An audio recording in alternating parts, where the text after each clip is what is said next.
नमस्कार, टॉप 18 देख रहे हैं आप। आपके साथ मैं हूं जास्मिन शर्मा। हेडलाइंस के बाद अब रुख करेंगे अहम खबरों का। और सबसे पहले बात एक बेहद अहम खबर की, जहां संदीप मावा ने श्रीनगर में JKLF कार्यालय में तिरंगा लहराया है। संदीप मावा ने कहा कि ये कश्मीर में अलगाववाद के अंत के संकेत हैं। उन्होंने कहा कि शांति भंग करने वालों से निपटा जाएगा, अब उनके लिए यहाँ कोई जगह नहीं है। और इसी से जुड़ी हुई तस्वीरें भी सामने आई हैं, जहां जम्मू कश्मीर लिबरेशन फ्रंट के एक बंद पड़े कार्यालय में ये तिरंगा लहराया गया है।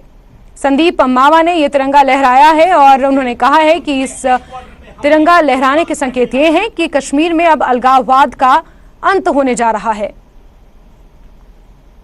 हमारे साथ बात करने के लिए मौजूद है संदीप मावा, जिन्होंने आज JKLF के हेडक्वार्टर पे जो है तिरंगा लहराया है। उनसे ही जानने की कोशिश करेंगे कि वो इसका किस तरह देख रहे हैं।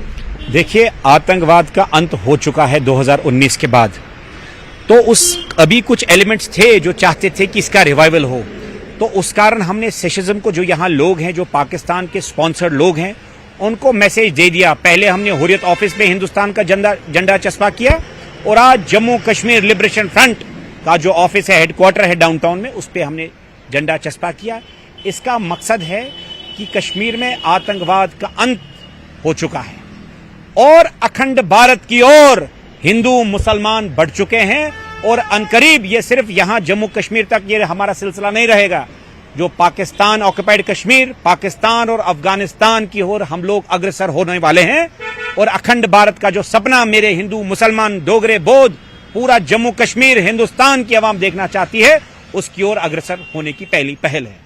क्या बदल दिया, जिस तरह से कहा जाता है कि बदलते कश्मीर की जिस तरह से यहाँ पे पीस लौट रहा है, तो उसको आप किस तरह देख रहे हैं और ये इस एकदम को आप किस तरह देख रहे हैं? देखिए, पीस तो ही तभी तो हम ये कर पा रहे हैं कि आतंकवाद का खत्म हो चुका और डेमोक्रेसी का बोलबाला है, कानून का राज है।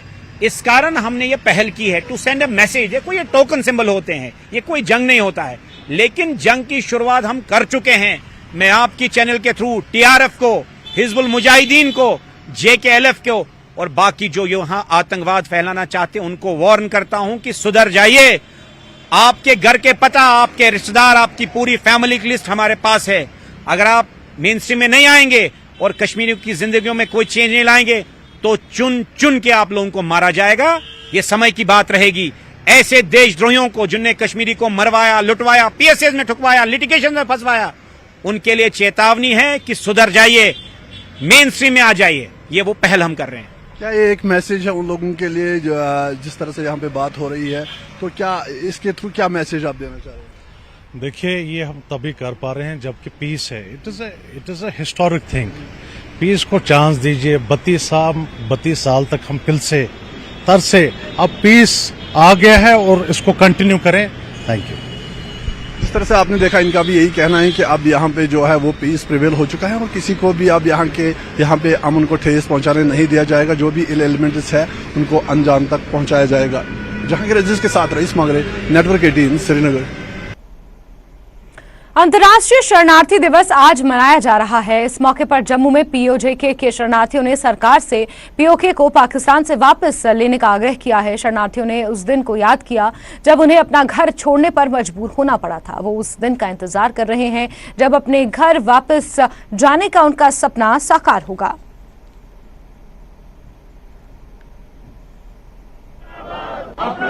आज इंटरनेशनल रिफ्यूजी डे है और पाक ऑक्युपाइड कश्मीर के रिफ्यूजी जो पिछले 75 सालों से जदोजहद में लगे हैं, की मांग है कि POK को वापस लिया जाए। जिस POK में ये रहते थे और साजिश के चलते इनको वहां से निकाला गया, उसको वापस लिया जाए। आज क्या मांग उठाते हैं कि POK को जल्द वापस लिया जाए। वो जो साजिश थी पाकिस्तानी सेना ने की थी, आज उसको पाकिस्तान को दंड देने का वक्त आ गया। आपको लगता है? निश्चित तौर पर आ गया है। मैं समझता हूं कि किसी ने नहीं भोगा, सिवाय मेरी इस बिरादरी के सिर्फ हमने भोगा है। हमने जो दुख देखे हैं, तकलीफें देखी हैं, जो हमें जिस तरीके से मानसिक आघात हमने सहा है, ये किसी ने नहीं सहा। सरकारें आती रही, जाती रही, लेकिन पार्लियामेंट में रेजोल्यूशन पास कर देना कि POK खाली होगा और उसको बाद में कराना नहीं और सो जाना, मैं समझता हूं ये लोगों का आज यहाँ पर अहद है कि पाकिस्तान को सबक सिखाना चाहिए। इसलिए क्योंकि जो दर्द जो जख्म उसने हमें दिए हैं उसका आज तक पाकिस्तान को हम बदला नहीं कर सके, उससे बदला लेना चाहिए और वो इलाका भी खाली होना चाहिए। और सबसे बड़ी बात यह है, आज अंतर्राष्ट्रीय रिफ्यूजी दिवस है, लेकिन अफसोस इस बात का है कि हमें आज तक रिफ्यूजी नहीं माना गया। ना तो हम रिफ्यूजी हैं और अगर विस्थापित हैं तो हमारी बात कोई नहीं सुनता, क्योंकि विस्थापित कोई कानूनी आधार नहीं है। तो इसलिए बड़ी दिक्कत है। आप देखें इस कड़कती धूप में ये सारे लोग निकलकर बाहर आए हैं, इनका यही दर्द है, यही रंज है कि हमारी बात नहीं सुनी जा रही। आपको लगता है कि कितना दर्द होता है जब आपको ये मालूम होता है कि आज लॉन्चिंग पैड्स आपके उन्हीं घरों में हैं जहां पे आप रहा करते थे, जहां पे आपको भागना पड़ा रातों रात? बड़े दुख की बात है कि जिस जगह हमारे बुजुर्ग पैदा हुए, पढ़े, भले बड़े हुए, उन गलियों में और वहां पर आज ट्रेनिंग कैंप्स चलते हैं और उग्रवादियों को तैयार किया जाता है और वो यहां आकर निर्दोष लोगों का खून बहाते हैं। दुख की बात है। मैं समझता हूं कि टूट पड़ना चाहिए। अब वक्त आ गया है कि ऐसे लोगों को, ऐसी ताकतों को, ऐसे पड़ोसियों को जिसने हमारा जीना हराम किया हुआ है। और सबसे बड़ी बात यह है, जो मेरे 12 लाख लोग आज जम्मू कश्मीर में रहते हैं या 5 लाख लोग बाहर रहते हैं, उनकी तो इतनी बुरी दुर्दशा है। कुछ 2-4% लोगों ने अपनी मेहनत से अपने आप को खड़ा कर लिया, लेकिन मेजॉरिटी आज भी जो है वो गरीबी रेखा से नीचे का जीवन व्यतीत कर रही है। तो जिस तरह से और भी कई लोग हैं, आप बताएं कि आपको कितना दुख होता है जब आतंकवादी लॉन्चिंग पैड्स आपके पीओके से ही अब हम पे ही जो है वहां पे प्लानिंग होती है, साजिश होती है हमला करने की। वो जो लॉन्चिंग पैड वहाँ जो बन रहे हैं वो वहाँ नहीं बन रहे, हमारे सीने पे बन रहे हैं। हमारा खून खोलता है कि हमारे वहाँ पे जो हमने बुजुर्गों की प्रॉपर्टियां छोड़ के आए हैं नष्ट कर दी गई हैं। बिल्कुल हम ये कहते हैं, जब हमें डिस्प्लेस बनने का दर्जा दे रहे हैं, हमें कहते हैं हमें रिफ्यूजी स्टेटस दिया जाए। जैसे कश्मीरी पंडितों को, जैसे हमारे एलजी साहब ने कश्मीरी पंडितों को घर जुबाई बना के करके रखा हुआ है, हमें उन्हीं की तरह। आप कहेंगे कि पीओके को वापस लिया जाए और आज वक्त आ चुका है कि जब जो रेजोल्यूशन है उसको जो पास किया हुआ है उसको अब अमली जामा पहनाने का वक्त आ चुका है। अमली जाना 70 साल से अमली जाना कार्य पहनाए जा रहे हैं। आज वक्त है ना, हमें बताएं, प्रैक्टिकली करके बताएं, हम अपने घर वापस जाना चाहते हैं। अपने घर वापस जाना चाहते हैं और आज वक्त आ गया है कि पीओके को पाकिस्तान से वापस लिया जाए। कैमरामैन नरेंद्र के साथ राजन वैद, न्यूज़ 18 जम्मू। आगे बढ़ेंगे। बीजेपी के राष्ट्रीय महासचिव तरुण चुग ने न्यूज 18 से बात करते हुए कहा कि पीओके भारत का ही अंग है। पाकिस्तान ने जम्मू कश्मीर के एक हिस्से पर धोखे से कब्जा कर लिया था। भारत इसे वापस लेने के लिए प्रतिबद्ध है। और पाकिस्तान से जो रिफ्यूजी भारत आए थे वो ये मांग कर रहे हैं कि पीओके को वापस लिया जाए। ज्यादा बातचीत के लिए हमारे साथ हैं तरुण चुग जी, भारतीय जनता पार्टी के राष्ट्रीय महासचिव। सर, भारत ने वादा किया था कि पीओके को हम वापस लेंगे। पीओके भी हमारा अभिन्न अंग है। आज रिफ्यूजी डे है और पाकिस्तान से जो रिफ्यूजी आए हैं वो इस बात को लेकर आहत हैं। इंच इंच भूमि भारत की है और जो पीओके जिस पर पाकिस्तान की नाजायज कब्जा कर रखा है, वो हिस्से का एक एक कण भारत का हिस्सा है। और भारत के सदन ने कमिटेड रूप से ये माना है, एक मत होके माना है कि इस इंच इंच जमीन को हम खाली कराएंगे। लेकिन दुर्भाग्य है, देश के अंदर आज भी कई ऐसे नेता हैं, जैसा हमने 5 अगस्त 2019 को अखिलेश यादव और कांग्रेस के नेता रंजन जी को सुना कि क्या पीओके हमारा अंग है। मैं समझता हूं जिन लोगों को भारत के नक्शे की भूमि पर भी अपना सम्मान नहीं है, जो इंच इंच भूमि हमारी है, हमारे पुरखों की है, हमारे नक्शे में है, ऐसा नेतृत्व कई बार लग जाते हैं। अगर देखें तो जम्मू कश्मीर की जो विधानसभा है उसके अंदर भी पीओके को लेकर के जो सीटें हैं वो रिजर्व रखी गई हैं, वो रखी गई हैं।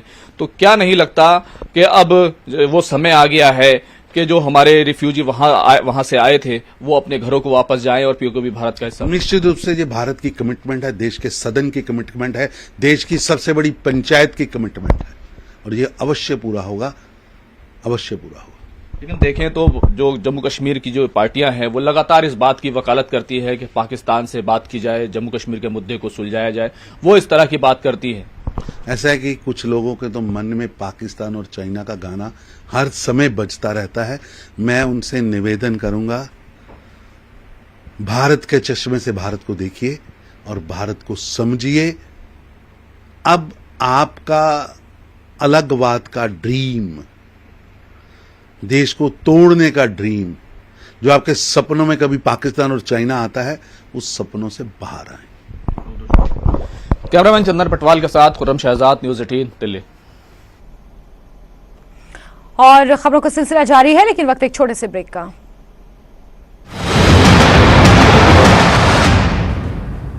हेडलाइंस प्रेजेंटेड बाय पेट सफा आयुर्वेदिक चूर्ण। पेट सफा तो हर रोग दफा।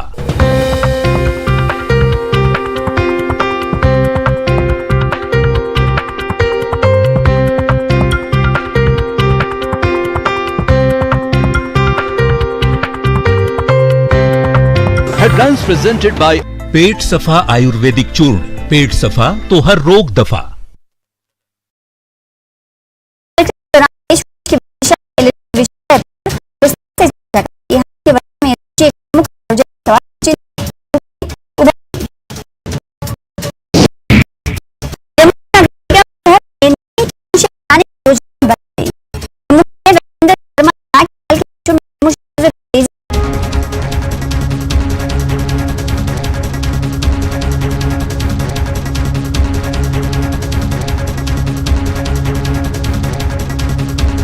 बैद्यनाथ कब्ज हर, पुरानी कब्ज, एसिडिटी व अन्य पेट की परेशानी में उपयोगी।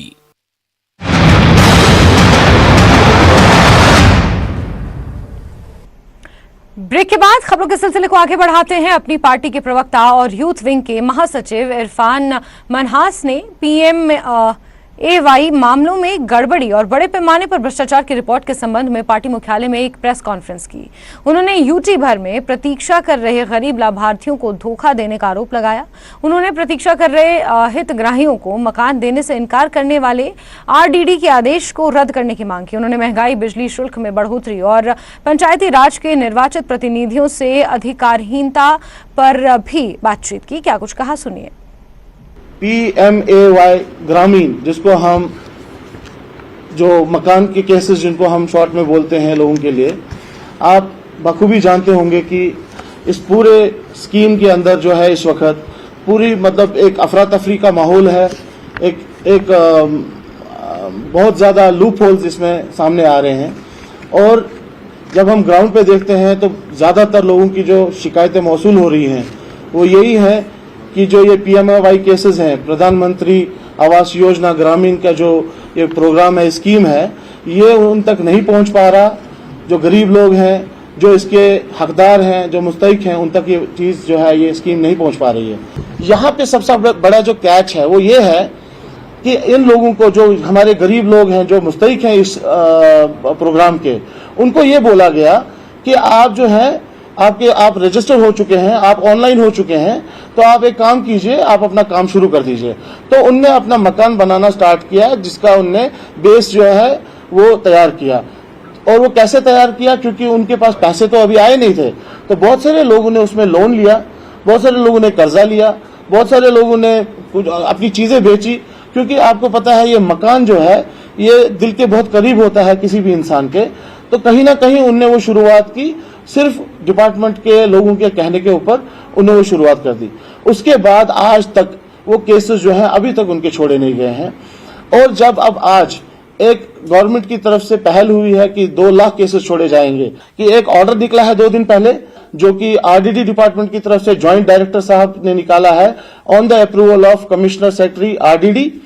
उस ऑर्डर में ये लिखा गया है कि आप जो है जितने भी ये मकान हैं जो वेटिंग लिस्ट में थे, जिनको पहले ये बोला गया कि आपको केसेस दिए जाएंगे, अब उनको जो है ये केसेस नहीं दिए जाएंगे। एक ऑर्डर आता है, तानाशाही वाला ऑर्डर ही बोलूंगा मैं इसको, कि जिसमें ये बोला जा रहा है कि इनको डिलीट किया जाए।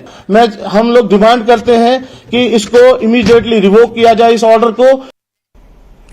कश्मीर के श्रीनगर, अनंतनाग, पुलवामा और कुपवाड़ा जिलों में SIA की छापेमार कार्रवाई हुई। ये छापेमारी देश विरोधी गतिविधियों के लिए सोशल मीडिया प्लेटफॉर्म के इस्तेमाल से संबंधित एक प्राथमिकी के आधार पर की गई है। अनंतनाग में रामपुरा और हजरत बल पाइन, जबकि एसआईए ने श्रीनगर में 3 जगहों पर यह छापेमार कार्रवाई की है।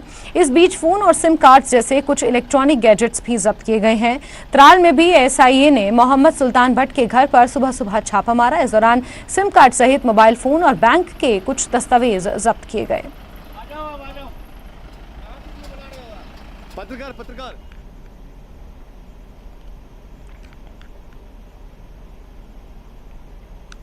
आगे बढ़ेंगे। डोडा में जिला स्तरीय अंतर क्षेत्रीय टूर्नामेंट का समापन किया गया। स्पोर्ट्स मेगा इवेंट डोडा स्पोर्ट्स स्टेडियम में हुआ, जहां जिले के विभिन्न क्षेत्रों के एथलीटों ने भाग लिया और अपने कौशल का प्रदर्शन किया। समापन समारोह में उपायुक्त डोडा विशेष पॉल महाजन ने मुख्य अतिथि के रूप में शिरकत की।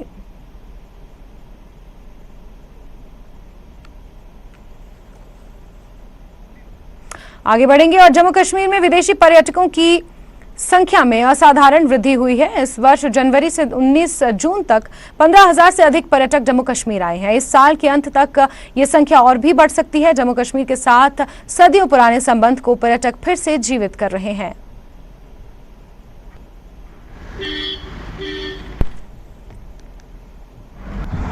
तो हमारे कामगार हैं, इनको काफी दिनों से प्रताड़ित किया जा रहा था, इनके ऊपर हत्याएं की जा रही। उनका कर्तव्य समझ करके उन्हें सत्ता में बिठाया है, उन्हें अपना कर्तव्य निभाना चाहिए।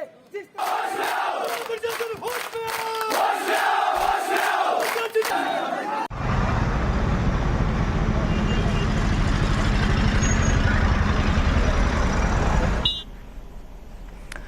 शिमला में सिरमौर और शिमला की टैक्सी यूनियन का विवाद गहराता जा रहा है।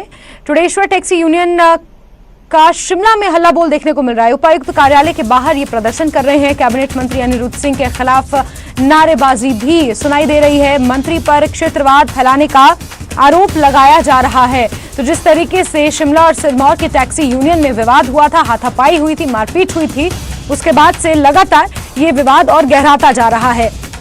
शिमला और सिरमौर टैक्सी यूनियन का जो विवाद है वो एक बार फिर देखने को मिला है। टुडेश्वर टैक्सी यूनियन शिमला में इस वक्त हल्ला बोल कर रहा है। टुडेश्वर टैक्सी यूनियन सिरमौर का टैक्सी यूनियन है और यहां पर शिमला में हल्ला बोल किया जा रहा है। उपायुक्त कार्यालय के बाहर ये प्रदर्शन हो रहा है। साथ ही कैबिनेट मंत्री अनिरुद्ध सिंह के खिलाफ यहां पर नारेबाजी हो रही है और क्षेत्रवाद फैलाने का आरोप मंत्री के ऊपर लगाया जा रहा है। इस वक्त की बेहद अहम खबर आपको बता रहे हैं। उपायुक्त के कार्यालय के बाहर ये सिरमौर टैक्सी यूनियन के सभी लोग एकत्रित हुए हैं, जमकर नारेबाजी हो रही है।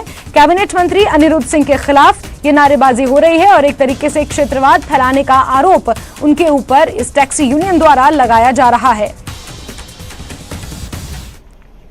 हम उसकी मांग करेंगे। हमारे को यहाँ शिमला में काम करने नहीं, ये बोले कि तो हमारे कामगार हैं, इनको काफी दिनों से प्रताड़ित किया जा रहा था, इनके ऊपर हत्याएं की जा रही थी इन लोगों की। बहुत ही दुर्भाग्य है इस पूरे षड्यंत्र में जिस प्रकार में सरकार इसमें इन्वॉल्व है। हम सब अपने सिरमौर के जो भाई हैं इनके साथ चट्टान की तरह खड़े हैं, लेकिन इन्होंने एक तरफा कार्रवाई की, हमारे लोगों को पीट रहे हैं, गाड़ियां रुकवा रहे हैं, उनके ऊपर हमले किए जा रहे हैं, जो कि स्वीकार नहीं है। ये हम बर्दाश्त नहीं करेंगे, इसलिए लोग आज उग्र होकर यहाँ पे डीसी ऑफिस पे आए हैं। हमारा अभी भी यही मांग है कि समझौता कराया जाए और जो हमारे लोग यहाँ पे काम करते हैं, चाहे स्टूडेंट है, छात्र है, पढ़ने आए हैं बहुत सा, उनको शांतिपूर्ण तरीके से पढ़ाई करने दिए जाए, उनको डिस्टर्ब न कर रहे। और लोग एम्प्लॉयज है हमारे यहाँ पे, और जो होटल में काम करता है, गाइड का काम करता है, चाहे वो टैक्सी का काम करता है, बहुत सा हमारा काम करता है, हजारों के हिसाब से लोग यहाँ पे हैं, उनको शांतिपूर्ण तरीके से काम करने दिया जाए। ये हम यहाँ पे चाहते हैं, इसी के लिए आज हम यहाँ पे आए हुए। आगे बढ़ेंगे। शिमला में उग्र हुए सिरमौर के लोग और क्षेत्रवाद में ये टैक्सी यूनियन का विवाद अब बदल गया है। मंत्री के बयान से सिरमौर के लोग भड़क गए हैं। डीसी ऑफिस के बाहर सिरमौर के लोग जमा हुए हैं। प्रशासन मामले को शांत कराने की कोशिश कर रहा है। एडीएम शिमला की अध्यक्षता में बैठक जारी है। तो जिस तरीके से कैबिनेट मंत्री का इस पूरे मामले पर बयान आया था, इसके बाद ये और उग्र हो गया है पूरा मामला। शिमला और सिरमौर की टैक्सी यूनियन में बीते दिनों जिस तरीके से हाथापाई देखने को मिली थी, उसके बाद से ही ये मामला और गर्माता जा रहा है। इस बीच कैबिनेट मंत्री अनिरुद्ध सिंह का भी बयान आया है और इस बयान को लोग इस तरीके से पेश कर रहे हैं कि क्षेत्रवाद का आरोप उनके ऊपर लग रहा है और क्षेत्रवाद फैलाने का आरोप सिरमौर टैक्सी यूनियन मंत्री अनिरुद्ध सिंह पर लगा रहा है और इसी के मद्देनजर जमकर नारेबाजी भी उपायुक्त के कार्यालय के बाहर हो रही है। वहीं एडीएम शिमला की अध्यक्षता में इसको लेकर एक बैठक भी जारी है। प्रशासन पूरे माहौल को शांत कराने में जुटा हुआ है।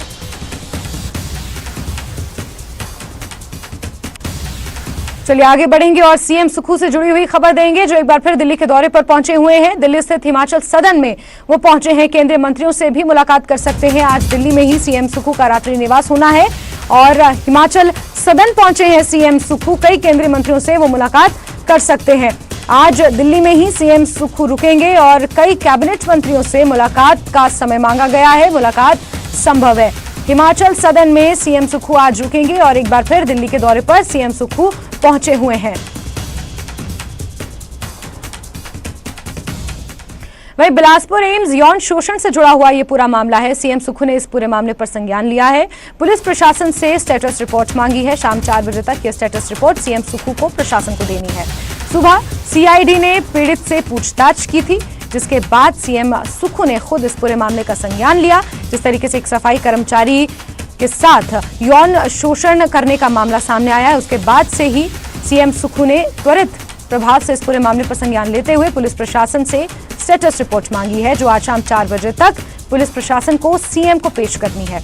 वहीं सुबह सीआईडी ने पीड़ितों से भी पूछताछ की थी।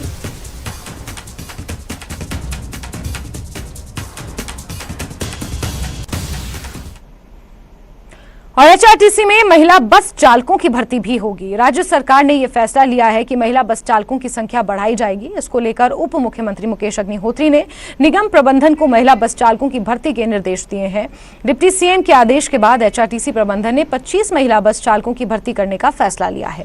ये 25 पद केवल महिलाओं के लिए ही आरक्षित होंगे। एचआरटीसी के एमडी संदीप कुमार ने बताया कि ये 25 पद का मामला सर्विस कमेटी में जाएगा और उसके बाद राज्य सरकार की मंजूरी के लिए भेजा जाएगा। उन्होंने बताया कि हाल ही में फरवरी महीने में ड्राइवरों के लिए 276 पदों के लिए आवेदन मांगे गए थे।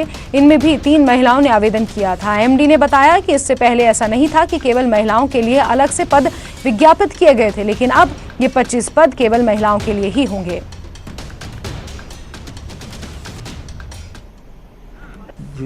हिमाचल प्रदेश में 22 लाख के आसपास वाहन हैं, 16 लाख के आसपास लोगों के पास लाइसेंस है, 1.25 लाख लड़कियां लाइसेंस बना चुकी हैं। और आपने देखा कि एचआरटीसी की लड़की जो है अब वॉल्वो चला रही है। और आने वाले टाइम में हमने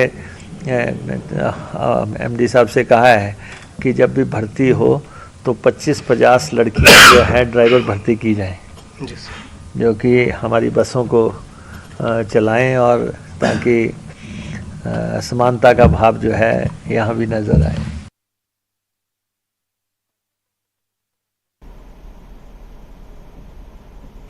और इसी के साथ बुलेटिन में फिलहाल के लिए बस इतना ही, लेकिन न्यूज़ 18 JKLH पर खबरों का सिलसिला लगातार जारी है। आप बने रहिए हमारे साथ।